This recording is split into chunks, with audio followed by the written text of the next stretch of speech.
नमस्कार दोस्तों PCS academy में मैं आप सभी लोगों का स्वागत करता हूं। और दोस्तों आज की डेट में हम लोगों की आंसर राइटिंग चल रही थी, तो आज की डेट में हम लोग डेली आंसर राइटिंग का 74वां पार्ट देखेंगे।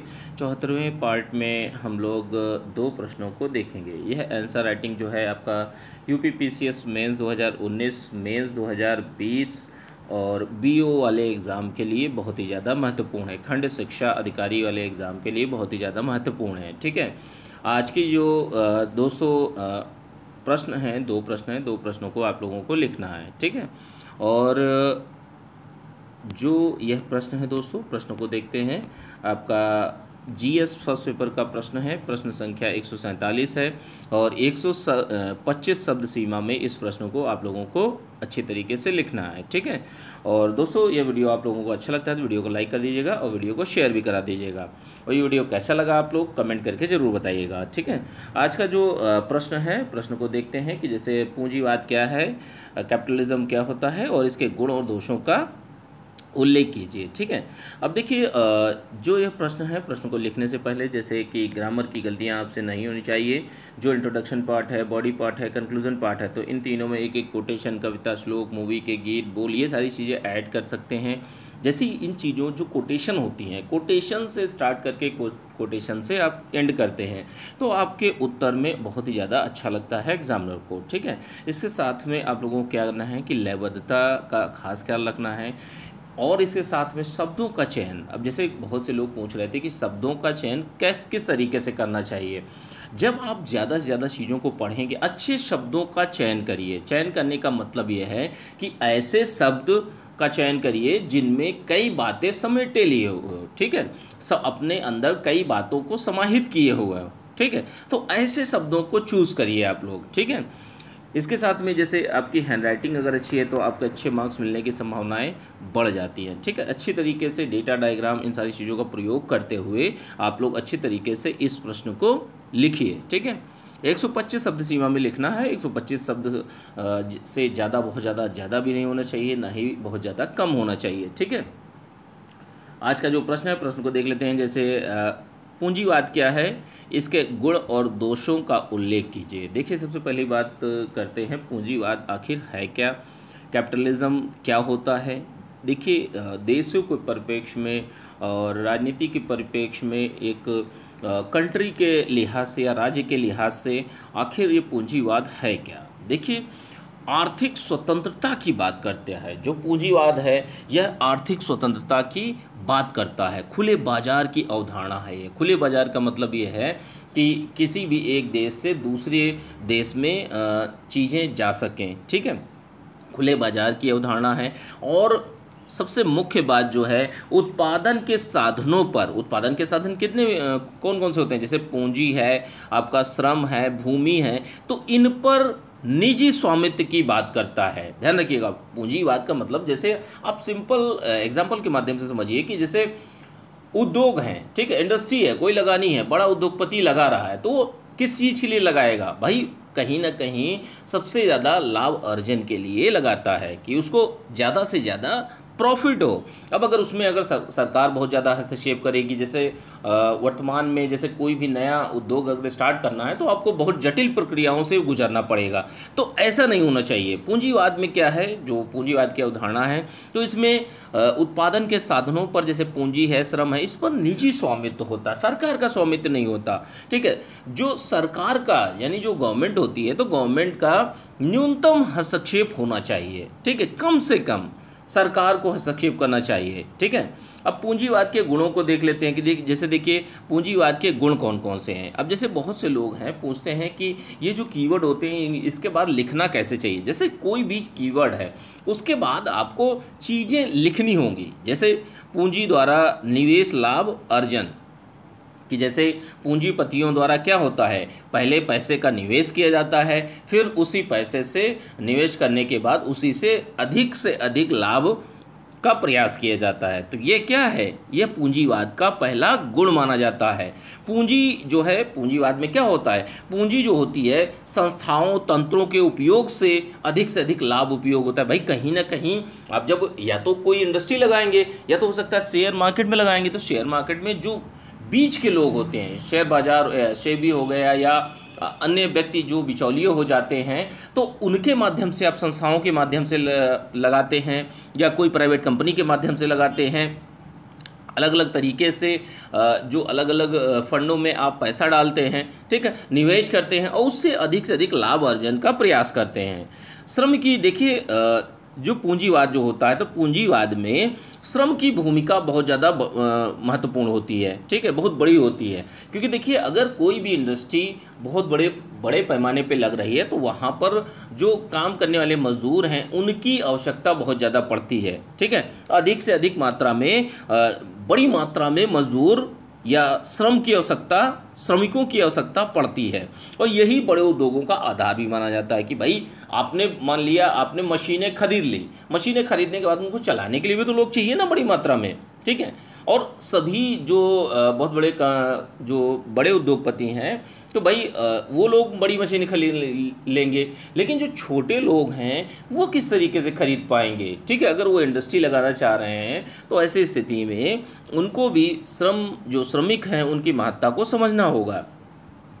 पूंजीवाद जो होता है दोस्तों, पूंजीवाद आधुनिक बाजार का कार्य करता है। आधुनिक बाजार का अर्थ बस इतना ही है कि आप जहाँ पर ऐसे बाजार का निर्माण करते हैं जहाँ पर लाभ ज़्यादा से ज़्यादा होता है, ठीक है। लाभ की स्थिति को देखते हुए जैसे 10 लोग हैं, 10 लोग आपस में एक कंपटीशन चलता है और बेस्ट टू बेस्ट चीज़ जो है मार्केट में लोगों को मिलती है, ठीक है, और एक हेल्दी प्रतिस्पर्धा का भी निर्माण होता है और लोग लाभ कमाने के उद्देश्य से चीज़ों को करते हैं, ठीक है। और क्या होता है कि जैसे निजी संपत्ति विरासत की व्यवस्था को आगे बढ़ाना, जैसे पूंजीवाद क्या है होता है, जैसे अब अगर आज की डेट में कोई छोटा व्यक्ति जिसके पास पैसा नहीं है, क्या वो बड़े उद्योग को लगा सकता है? नहीं लगा सकता। कोई बड़ा उद्योगपति ही एक बड़ी इंडस्ट्री को लगाता है जिसके पास पैसा है, ठीक है। तो ऐसी स्थितियों में क्या है, निजी संपत्ति जिसके पास में होगी और जो विरासत में जो उसको चीज़ें मिली आ रही हैं उसी को चीज़ों को आगे बढ़ाया जाता है पूंजीवाद में, कैपिटलिज्म में, ठीक है। तो पूंजीवाद में क्या है, विरासत की चीज़ों को आगे बढ़ाने का कार्य किया जाता है। अब निर्णय जो होता है कि देखिए जैसे प्राइवेट सेक्टर का कोई भी व्यक्ति होगा इंडस्ट्री लगाने वाला, तो ये उसके खुद के निर्णय हो, जब निर्णय लेता है तो वो स्वतंत्र निर्णय लेता है, ठीक है। संपत्ति का प्रयोग कौन सी जगह पर कौन सी चीज़ रखनी है, कौन सी चीज़ बनवानी है, तो ये सारी चीज़ों के जो डिसीजन है वो खुद संपत्ति का मालिक ही करता है, ठीक है। तो उसको संपत्ति प्रयोग की भी स्वतंत्रता मिलती है। और क्या होता है कि जैसे क्रेता विक्रेता अपने हित के लिए कार्य करते हैं कि भाई आप सोच कर देखिए कि जो मार्केट है उसमें विक्रेता जो होते हैं, जो मार्केट में सामान ले जाते हैं, बेचते हैं जाकर, ये इंडस्ट्री वाले जो पहुंचाते हैं सामान, तो क्या चाहते हैं अपने हितों के अनुसार कि उनको ज़्यादा से ज़्यादा लाभ हो सके, ठीक है।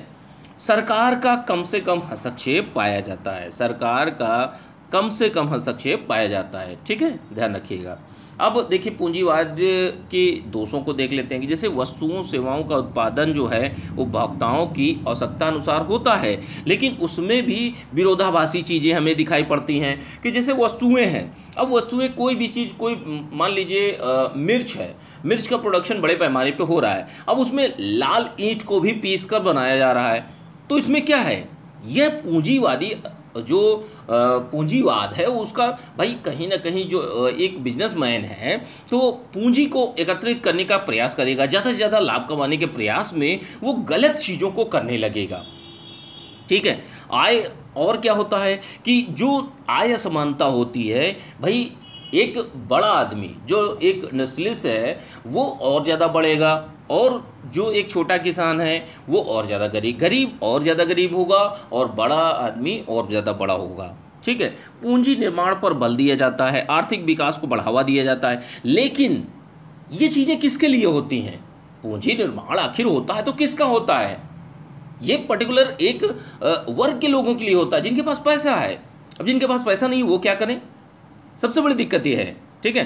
तो यहां पर आर्थिक विकास किसका होता है? आर्थिक विकास उस व्यक्ति का होता है जिसकी संपत्ति होती है, या पर्टिकुलर उस व्यक्ति का या समूह का, ठीक है। तो इसमें क्या होता है कि इसमें वर्ग प्रभुत्व बना रहता है, एक विशेष वर्ग का प्रभुत्व बना रहता है, जिसके पास पैसा होगा वही अधिक से अधिक धन अर्जन करता है।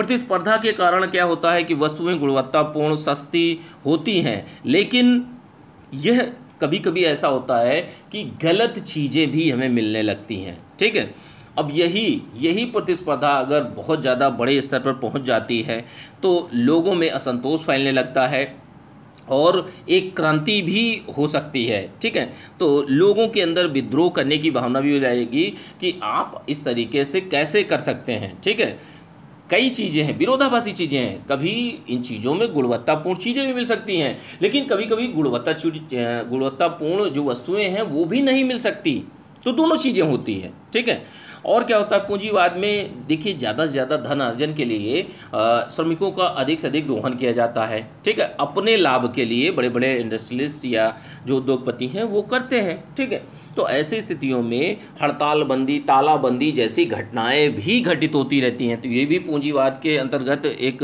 बहुत बड़ा दोष माना जाता है।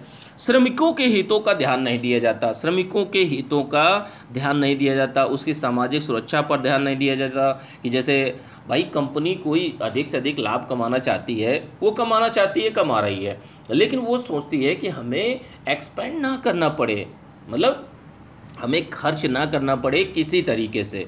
ठीक है, और होता क्या है कि जैसे पेंशन है, दुर्घटना मुआवजा है, तो इन सब चीज़ों को कंपनियां बचती हैं।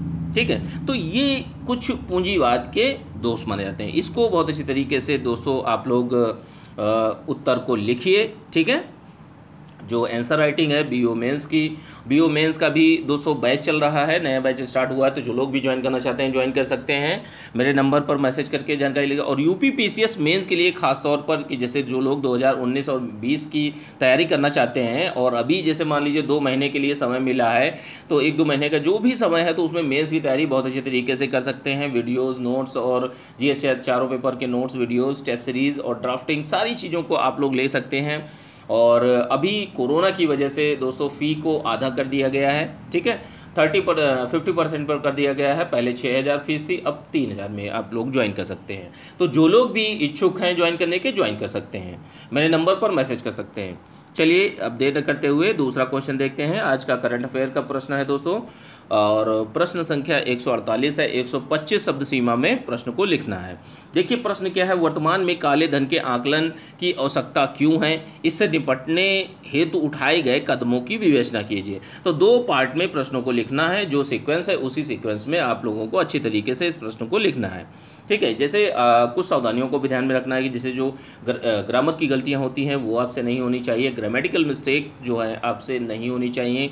जो इंट्रोडक्शन पार्ट होता है, बॉडी पार्ट होता है, कंक्लूजन पार्ट होता है, तो तीनों में एक एक कोटेशन, कविता, श्लोक, मूवी के गीत, बोल, ये सारी चीज़ें ऐड कर सकते हैं और अपने उत्तर को बेहतर बना सकते हैं। देखिए जो उत्तर लिखते हैं उसमें आप अगर आपकी हैंडराइटिंग अगर अच्छी है तो आपको अच्छे मार्क्स मिलने की संभावनाएं बढ़ जाती हैं। इसके साथ में आपको अच्छे शब्दों का चयन करना है। इसके साथ में आपको क्या करना है कि लयबद्धता के साथ में लिखना है, डेटा, डायग्राम, इन सारी चीज़ों का भी प्रयोग करना है। ठीक है, तो आज का जो दूसरा प्रश्न है वो भी आपका 125 शब्दों में लिखना है। प्रश्न को देखते हैं।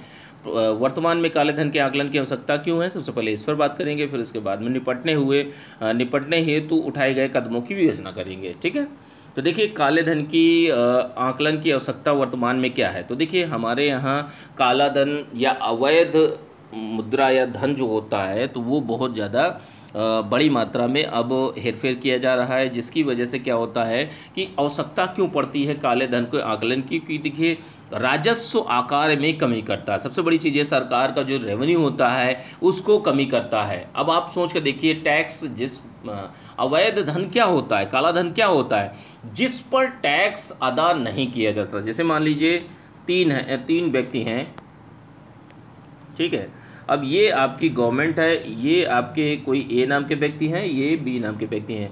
अब देखिए जो बी ने पैसा पे किया, पहले गवर्नमेंट के पास टैक्स पे किया, फिर इनको पैसा दिया। ठीक है, अब लेन देन क्या हो कि यहाँ से बी व्यक्ति सीधे ए के पास में ट्रांजैक्शन करे, तो ऐसी स्थितियों में क्या है, बड़े बड़े ट्रांजैक्शन की बात हो रही, छोटे मोटे ट्रांजैक्शन की बात नहीं हो रही है। ठीक है, जिन पर टैक्स लगना चाहिए, तो अब यहाँ पर डायरेक्टली गवर्नमेंट को बाईपास कर दिया जाता है, पता नहीं लगने दिया जाता। ठीक है, तो इस प्रकार के मुद्रा को क्या बोलते हैं, काला धन की संज्ञा दी जाती है। तो सबसे बड़ा काम यही होता है कि राजस्व के जो सरकार का जो राजस्व होता है उसमें कमी करता है, और एक एक कहते नहीं है कि एक वर्चुअल इकोनॉमी को चलने लगती है यह अर्थव्यवस्था की पहले। जैसे मान लीजिए हमारे भारत की अर्थव्यवस्था, तो ऐसे ही इंटरनल एक अवैध मुद्रा की काले धन की एक अर्थव्यवस्था चलने लगती है, एक आभासी अर्थव्यवस्था का चलन हो जाता है, ठीक है, जो कि सरकार के संज्ञान में नहीं आ पाती है। और क्या होता है कि जैसे मान लीजिए जो राष्ट्रीय आंकड़ों से छूटना का क्या मतलब है कि सही डेटा राष्ट्र के पास में नहीं आ पाता कि कितने धन की उपलब्धता मार्केट में है, कितना हमें आरबीआई डिसाइड नहीं कर पाता कि हमें कितना मार्केट में और डालना है, कितना हमें वहाँ से खींचना है पैसा, ठीक है। और राष्ट्रीय आंकड़ों में जैसे बजट आकार है या आपका इकोनॉमिक सर्वे होता है, तो उसमें भी आंकड़ों को संकलित करने में वो आंकड़े छूट जाते हैं कि कितना धन कहाँ से कैसे क्या हुआ। अवैध रूप में भी और भी कई चीज़ें होती हैं कि जैसे अवैध धन के कारण हथियार तस्करी, तो ये अर्थव्यवस्था के लिए भी बहुत ज़्यादा घातक माने जाते हैं, ठीक है। जैसे मान लीजिए अब अगर इंटरनल इकोनॉमी जो है, एक वर्चुअल इकोनॉमी अगर बहुत बड़े पैमाने पे काम करने लगी, तो ये अंदर ही अंदर देश को खोखला कर देगी, ठीक है। उत्पादन कीमत जो उत्पादन लागत है, कीमत स्तर है और बेरोजगारी, इनका भी आकलन आप सही से नहीं कर पाएंगे। तो ये भी बहुत बड़ी समस्या है, जिसके लिए काले धन की आकलन की आवश्यकता बहुत ही ज़्यादा ज़रूरी हो जाती है। अगर होलसेल में बात कहें तो पूरी की पूरी इकोनॉमी का अगर हमें एस्टीमेट बनाना है और उसके लिए क्या क्या चीज़ें, क्या क्या राजस्व हमें कौन सा खर्च करना है, कहाँ पर व्यय करना है, इन सारी चीज़ों की जानकारी के लिए आपको क्या है, जो आपके काले धन के आकलन है उसको करना बहुत ही ज़्यादा ज़रूरी हो जाता है, ठीक है। अब देखिए सरकार के द्वारा काले धन की समस्या से निपटने हेतु उठाए गए कदमों को देख लेते हैं कि जैसे हमारे यहाँ देखिए सभी लोग जानते होंगे जीएसटी एक्ट को लाया गया था, ठीक है। जीएसटी एक्ट को लागू किया गया है, जिससे सभी लोग टाइम पर एक मतलब जो टैक्स है उसको पे कर सकें। इसी के तहत जीएसटी एक्ट के तहत एक जीएसटीएन नेटवर्क की भी स्थापना की गई है, जिसके माध्यम से ऑनलाइन आप टैक्स रिटर्न्स भर सकते हैं, ठीक है। काला धन तथा करारोपण एक्ट 2015 बनाया गया है, ठीक है। इसके माध्यम से भी काला धन को करारोपण जो है उसको प्रतिबंधित करने का प्रयास किया जाता है, ठीक है। अगली चीज़ क्या है, अगला जो उठाया गया कदम जो है बेनामी लेन देन निषेध एक्ट 1988, और इसमें कई संशोधन भी किए गए हैं समय समय पर, ठीक है। तो बेनामी लेन देन का मतलब यह है कि जैसे जो लोग ऑनलाइन के माध्यम से या जो सरकार के मतलब सरकार की जानकारी में नहीं आता, ठीक है, वह ट्रांजैक्शन इसके अंतर्गत कार्रवाई की जाती है। बहुत सारे एक्ट हैं, अगर एक एक एक्ट के बारे में बात करेंगे तो 125 शब्द से बहुत ज़्यादा हो जाएगा, ठीक है। तो आप एक्ट का ही नाम लिख देते हैं तब भी बेटर होता है। और क्या है कि जैसे प्रशासनिक तंत्र, देखिए इसमें और भी एक चीज़ है, जैसे भगोड़ा आर्थिक अपराधी एक्ट 2018, तो इसको 2018 में पारित किया गया था। जैसे जो लोग पैसा मार के, अवैध पैसा मार के जो हमारे देश का पैसा लेके भाग जाते हैं विदेशों में, तो उनको पकड़ने के लिए, उसको प्रतिबंधित करने के लिए ये भगोड़ा आर्थिक अपराधी एक्ट 2018 को अधिनियमित किया गया है।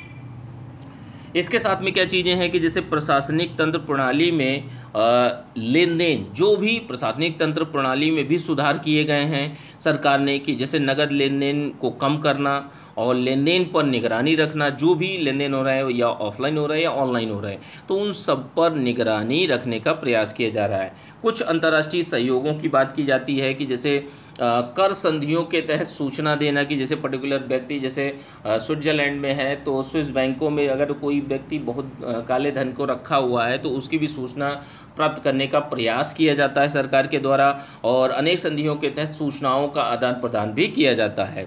मॉरिशस और सिंगापुर के साथ में जो आपका दोहरा कराधान परिहार समझौता है, ठीक है, डबल टैक्सेशन अवॉइडेंस एग्रीमेंट, ठीक है, तो यह जो एग्रीमेंट है इसके माध्यम से जो डबल टैक्सेशन है उससे बचने का प्रयास किया जाता है, और ये समझौते मॉरिशस और सिंगापुर के साथ में किए गए हैं, जिससे कि जो काला धन है उसको अच्छे से काले धन से निपटा जा सके, काले धन का आकलन किया जा सके और उसको टैक्स की श्रेणी में लाया जा सके। ठीक है, तो इसको दोस्तों आप लोग बहुत अच्छी तरीके से 125 शब्दों में लिखिए। ठीक है, अच्छे से लिखने का प्रयास करिए, और जो लोग भी व्हाट्सएप ग्रुप ज्वाइन करना चाहते हैं ज्वाइन कर सकते हैं। नंबर है 9140085178, तो इस पर आप लोग मैसेज करके जानकारी ले सकते हैं। ठीक है, चलिए ठीक है, थैंक यू देखने के लिए।